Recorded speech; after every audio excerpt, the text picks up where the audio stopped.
The following guidelines are ones that I, personally, use to decide on how to do things. They are, however, subjective based upon my view of Scripture and the interpretation thereof. If you feel as though you should not tread close to these fences, then please go where you are comfortable. It is better to be too safe than not safe enough. Also, please remember that for this, at least this entire thing, that if it is not biblically incorrect, it is not a sin, nor is it encouraging a sin, then if you feel convicted to not do something, please do not force it upon anyone else. Do not cause your brother to stumble based upon a personal conviction and not based upon scriptural word. If you, however, do see someone who is committing or encouraging sin, then please inform them of such and help them to not do that. If, however, they are only damaging your personal convictions, then please, please, please let them know why you feel uncomfortable, but do not force them nor hold them to a standard which is not biblical. Disclaimer continued.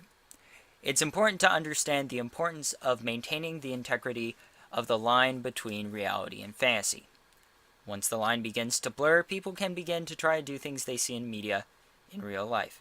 The results can be people committing crimes or dangerous stunts they otherwise would have avoided.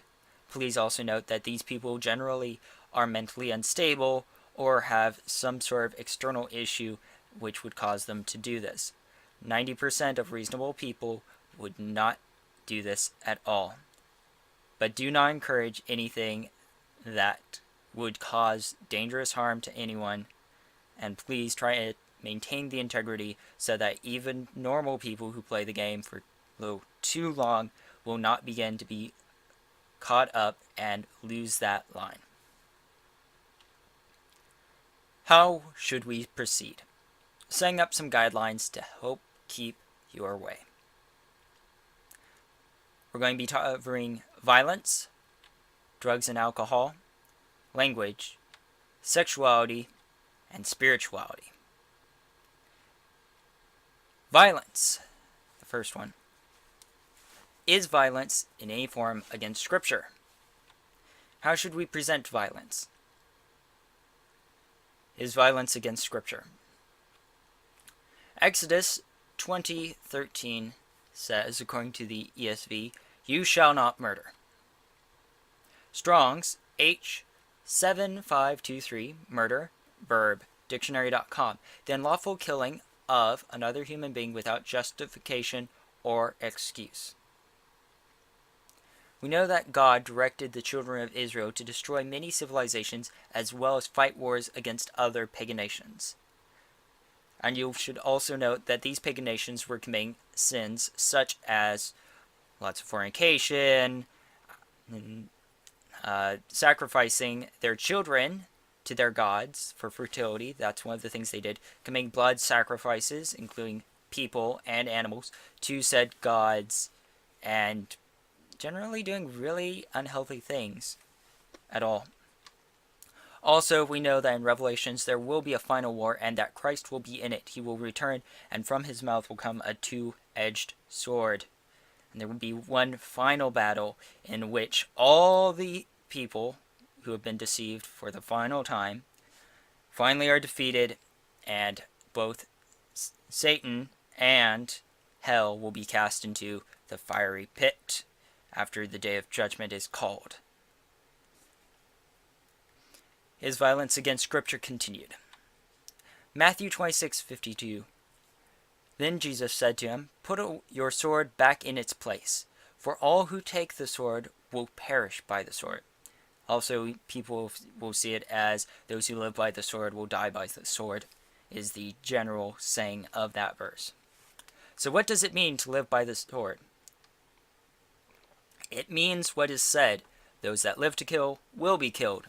If you live to fight wars, you will one day fight and die in a war. If you go to war, you have to have it always in the mind that you may die by a sword. If you are ready to start a revolution, which was actually what a lot of Jews at the time, Christ's time, were ready to do, was start a revolution against the Romans, they had to be ready to die, because those that would live to kill will die a fighter's death, or at least have to be willing to accept that is their ultimate death, is going to be, if I go to war, I will die in war. There's a very good chance, especially back in those days, that you would die during war if you went to fight a war. Unjustified physical violence, abuse, beatings, bullying, any sort of assault, things like that, which do not precipitate attacks. So if you just walk up to someone and punch them in the face, or you start a war for no good reason, they don't attack you or anything like that, those are against the very spirit of scriptures. All of scripture can be summed up ultimately into 2 words. This is a summation even farther than what Christ gives, which is good relationships. That's ultimately what everything in the Bible boils down to, is good relationships. Good relationships with God and with fellow men. Everything in there is all about having a good relationship with everyone.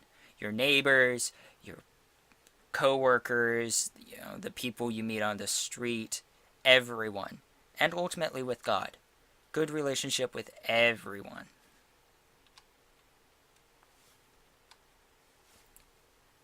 Romans 13:9. For the commandments, you shall not commit adultery, you shall not murder, you shall not steal, you shall not covet, and any other commandment are summed up in this word: you shall love your neighbor as yourself. So any unjustified attack or anything like that, those are all wrong. Do not touch another person. Do not hit people. Do not punch them. Do not do it unless you're willing to, first of all, be hit back. I mean, does that mean kids can play games where they hit each other? Sure. Because that's a mutual agreement. But do not do something like punch someone else with the intent of hurting them and think that's okay. It's not okay. If kids wants to play, I played with sticks as a kid. I'd run around, play with sticks with my friends, go on adventures, and we'd even fight with sticks. We'd get hurt. Never poked out an eye. Never, I think once or twice we did get to the point where we were bleeding, but it was never playing with the intent to hurt someone else, because as soon as it went to that, it was no longer fun or enjoyable or innocent. It was, now I'm trying to hurt you, and my intent is to do damage. And that is ultimately where it becomes something wrong. So don't punch people, don't do that. Do not resolve things with hitting and punching and things like that, and biting and all of those things. Those are what is against the very spirit of Scripture. So how should we present violence now that we've laid it down? My philosophy. Currently, violence is often promoted as fun or as enjoyable. People are often directed in modern games to kill without remorse. Grand Theft Auto 5, Saints Row 3 and 4, Call of Duty, all of those, you just kill. I mean, Call of Duty and Battlefield sort of have a reason behind it. You're fighting a war, you have to fight these people because they're the bad guys who are for whatever side. So you do have to fight, it's a war. But Grand Theft Auto and those games, it's mindless violence. I mean, you're killing just because it's fun, or because you're directed to, or these people are badder than you. You're a bad guy on a whole. I mean, no one will probably say, hey, you're a great saint, but you're not as bad as everyone else, so you should kill them, because that's okay. Evil is still evil no matter how evil other people is. It's all on the same level ultimately. It's just how many bad things you do while being evil. Well, I have no issue with people playing violent video games, which I often indulge in. I have played Saints Row 3 and 4, and I play lots of violent video games, modern violent video games as well. Shooters, all of that. Borderlands, all of those things, blood and gore. I'd like to take a deeper look, however, into what we can do about this, because this is ultimately the thing, and kids are being desensitized because their violence isn't really being shown as much at all. It's kind of censored in this fact that, you kill people, but sort of cartoony, and you don't really give a rip anyways. Oh look, blood and gore. Look, it's funny looking. Name these if you can. So for those of you who don't know what that is, that's Trigun. That one, for those of you who have no clue, is Gundam Seed. That or Destiny. That's the freedom. That one, for those of you who are still scratching your head, is Sword of Mana. And I wish people would all know what this game is, but for those of you who have absolutely no clue, that is Final Fantasy IV. So what do the Japanese have that we don't? Because those were all Japanese productions. Games and or anime that look into and show the effects of killing. Gundam Seed Destiny takes a great look into that, actually more into the bigger issue of war, because it comes down to the fact that neither side is innocent. There's no good guy side. One side is trying to kill off everyone because they're afraid of the other side is sort of the corruption of man. They're genetically modified humans, and therefore they will eventually, they're trying to destroy what is natural. And then on the other side, you have the genetically modified humans who are saying, we're the evolution of humanity, and the other people are just holding us back. We've got to destroy them before they destroy us. So neither side is innocent, and both sides are willing to do a lot of terrible things, including blowing up civilian populaces for the fact that they just want to kill off the other side. And Gundam Seed looks into that, taking a look as, why? Why do we do this? Why do we fight these wars that have no meaning? This isn't Hitler and trying to take over the world. This is just, I hate you, I want you dead, and you hate me, you want me dead. We're going to kill each other. And we're going to drag everyone else into this. Games and or anime where the main character tries to find redemption for their sins. Trigun has a great aspect of that, because in Trigun, the main character, Vash, the Stampede, he hasn't really done anything bad. I mean, he has, but he tries not to kill people as an attempt to redeem himself for things he's done. He doesn't want to hurt people, but ultimately that's where things have gone, and he feels horrible about it, and so he tries to help people as redeeming, paying a penance for what he's done. And also in Final Fantasy IV, the main character, Cecil, is actually involved in killing a bunch of innocent people as a Dark Knight. And he feels terribly about it, and he tries all he can to undo what he does, and eventually he becomes I think it's a paladin, is what I think the class is called. But he becomes a warrior of light, more or less. He trades in his sin for redemption, and finds that he's able to help others more effectively than when he's not carrying around so much, all of those, that weight, that guilt of the sins, just carrying him down to the depths of despair. So what if we made games that showed how killing and violence really is and what it does? If you ever talk to any police officers or soldiers or anyone like that who's actually had to kill someone, if you ask them, or at least most of them, this is the general thing you'll get, is if you ask them, how did it feel, or how are you now that you've killed someone? They'll tell you, for the most part. I mean, there are some screwy people out there who enjoy killing, but they'll tell you, you're never the same. Life is never the same after you take a life. It's sort of after you've tasted a fresh fruit, your favorite food. You've never felt the same way about it again. There are some places that some lines you cross that you can never go back from, and killing people is one of them. Once you pass that line, you have to accept that you've killed someone. And that's a lot of weight on some people. It's enough to cause some people to go insane because they can't handle the weight, the immense weight of the death of someone else. So this is something that can really weigh down people.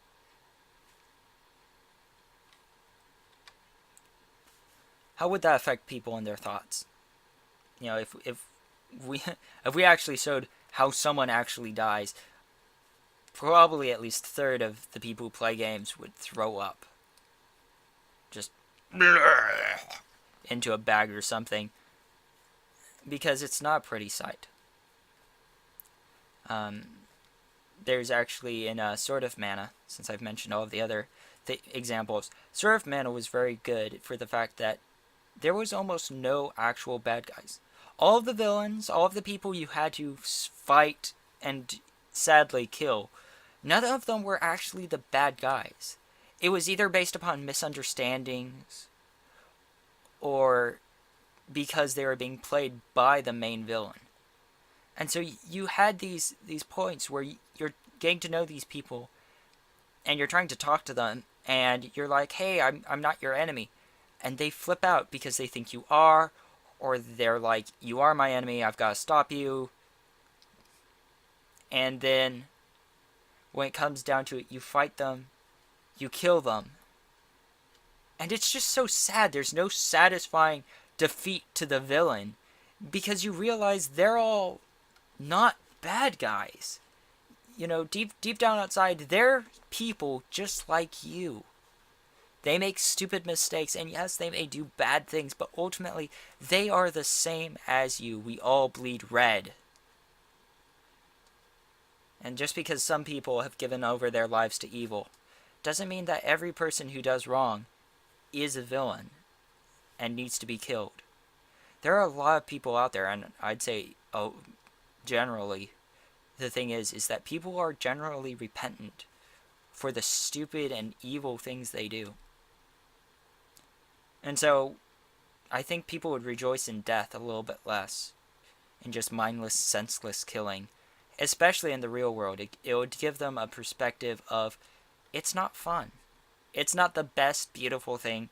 Killing droves and droves of people isn't the most beautiful thing I've ever done. You know, I still, even knowing that and having that thought and actually being able to apply it to the world around me, I still, don't feel bad for killing enemies in a video game because I know their point is to fight me and my point is to fight them, and ultimately they're there to get killed by me by reason of the game. But even then, sometimes you connect with people or characters in a game, and when you have to kill them because they're not really villains, they're being played, and when you do have to cut them down or shoot them or something, it kind of hurts. You feel like you haven't defeated the villain, but you've just lost a piece of yourself along the way. That the villain has actually won. You don't feel victorious. You feel like the bad guy has won because he got you to kill someone. He got you to do the opposite of what you ought to be doing, which is stopping him and stopping death from happening. So, I think that's how people would be affected. So, presenting violence my way. My philosophy. If you're going to show a product of our fallen world, show the real effects of it. Now, if you're going to show someone getting shot, make it real. Don't make it just a censored thing, and don't try to censor the violence because then it seems like it's nothing much. You laugh it off. That's it. If you're going to show the effects of alcoholism, show it for what it is. Show things for what they are, because when there's something evil and people really see what it is, you'll get a much more honest reaction when you don't censor it than when you do. And also, you'll affect them more. If games are an engine for change, which is generally how they've been, they've always especially games with a very large storyline, is they've been an engine to drive people just like books or movies. Then do the change in a realistic way. Don't try to just change people's mind because Jesus. Show them really what it's like. And you'll be surprised at what lengths they go to fight against it. While violence isn't often necessary evil, a sad part of this world, war, killing others, sadly there's people in this world who have chosen a path of evil, and they've chosen to do what's wrong, to murder other people, to attack other people, things like that. They've chosen their path, and you've got to choose a path. You've got to choose to stand up against them. People who say we always want to be neutral, or we shouldn't fight wars ever, or anything like that, they don't understand this concept, because ultimately you can protect the people on your side, but the day will come when all evil is so prevalent, when every other hero is fallen, and when every good man, woman, and child is dead, and you have to decide, are you going to let them hit you next, or are you going to take them down? And honestly, it's best that never comes to that option, but there's quite a few people who will not notice that evil is at their doorstep until it's breaking down that door. They won't care if all of their neighbors get shot to death until those bullets are coming through their house. And that's a very sad thing to see. When you present it as what it is, people will often learn not to glorify it. Why does our culture like death so much? Killing is fun. Murder this, kill that, blow up that thing, destroy. Why do we like it? I mean, yeah, it's fun to play with explosives and fire and things like that. It's fun because it's an uncontrollable force that we are somehow enacting. But why do we think it? Why do we enjoy it? I'd say probably half the people who pretend to enjoy death, if they were really faced with death, they would hurl. You know, if they saw someone's throat get slit right in front of them, and their blood pooling out onto the ground as our heart continues to beat, sadly starving the brain of all of its oxygen that it needs to live, they would be horrified. They would shriek and run and be afraid. But until they're faced with something like that, for the time, they're going to think, hey, it's enjoyable. So that's ultimately my take on it. Show it for what it is, and people will learn either to respect it or to hate it, and you'll probably have a small subset which will think it's absolutely hilarious and fun, and they all play with it. And those people are usually the people who we need to lock up into prison because they commit murders. But generally, reasonable people will not find it the most enjoyable thing in the world. And that brings us to the end of this part on violence.